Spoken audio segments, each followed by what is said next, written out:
The Last Petrol. Dan worked security at a corporate office complex on the outskirts of town. 4 floors of glass and concrete, surrounded by a parking lot that looked endless under sodium streetlights. At night, the place became a shell. The elevators powered down. The air conditioning slowed to a breathing whisper. Even the vending machines seemed quieter. His job was simple. 1 patrol every hour. He had done this for 8 months. Nothing ever happened until the elevator opened. He wasn't near it. Dan was signing the 1 a.m. log entry in the lobby when he heard the ding. He looked up.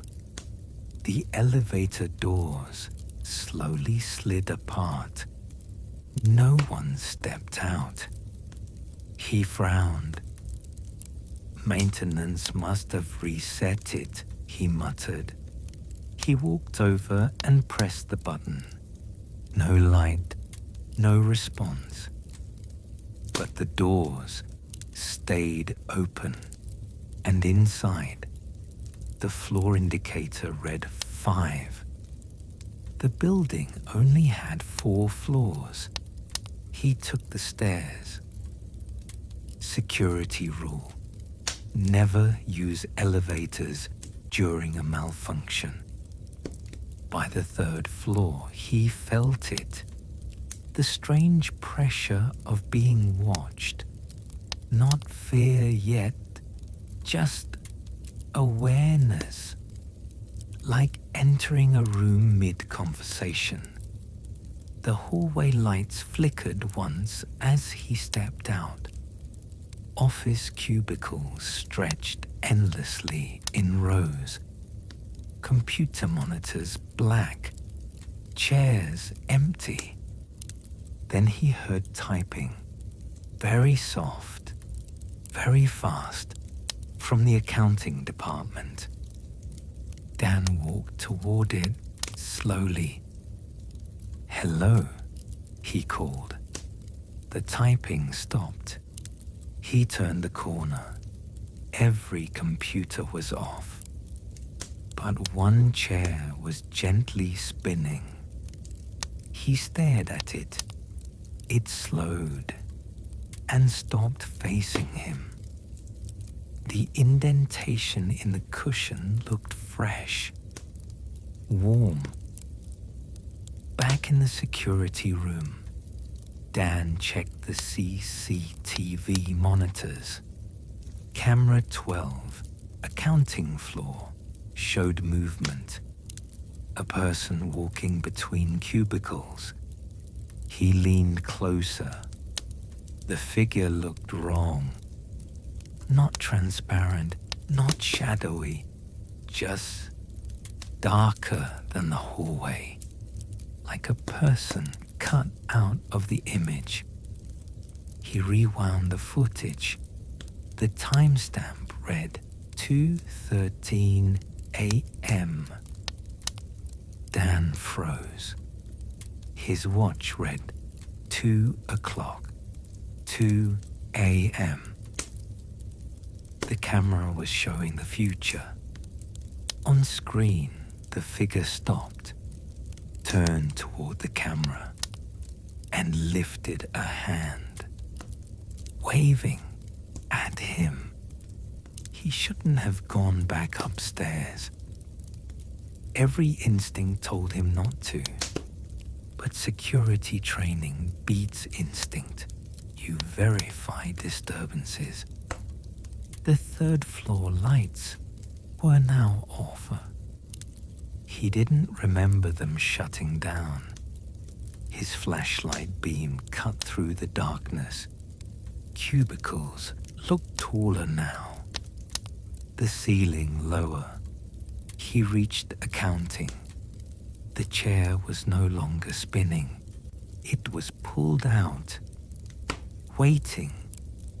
Then behind him, footsteps walking in perfect rhythm with his breathing. He turned. No one there. But the glass office door slowly closed without touching the frame. And a voice spoke behind him, not whispering, not loud, right beside his ear. "You're late." Dan ran down the stairs, through the lobby, past the elevator, now open again. The display read 5. He reached the security office and grabbed the incident binder. Inside were reports from guards before him, 3 years' worth. Each one ended the same way. 213. Encountered individual on patrol. Employee remains in building after hours. Last entry. Guard Michael Reyes, missing. Dan checked the hiring date. 8 months ago, the day he started. The elevator dinged again. He slowly looked up. Inside stood a man in a security uniform, pale, exhausted, eyes begging. The name badge read, Michael. Michael spoke carefully, like remembering how. "Don't stay after the 5th floor opens." Dan stepped back. The building closes at midnight. The elevator light flickered. Now it showed 6. Michael's expression changed to terror. The doors began closing. He whispered the last thing Dan ever heard from another person in that building. "It needs someone on duty." At 7 a.m., the day shift arrived.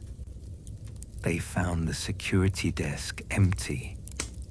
Logbook open. Last entry written neatly. 2:13 a.m. Patrol complete. Building occupied. The elevator stood open. Display blank, waiting. Buildings remember routine. Doors remember hands. And empty places. Sometimes remember the last person assigned to them, because somewhere in a basement that still gets checked every hour, a guard is still doing his rounds, even after he stopped showing up. So if you ever work the night shift and your logbook is already signed, don't finish the round. He already did it for you.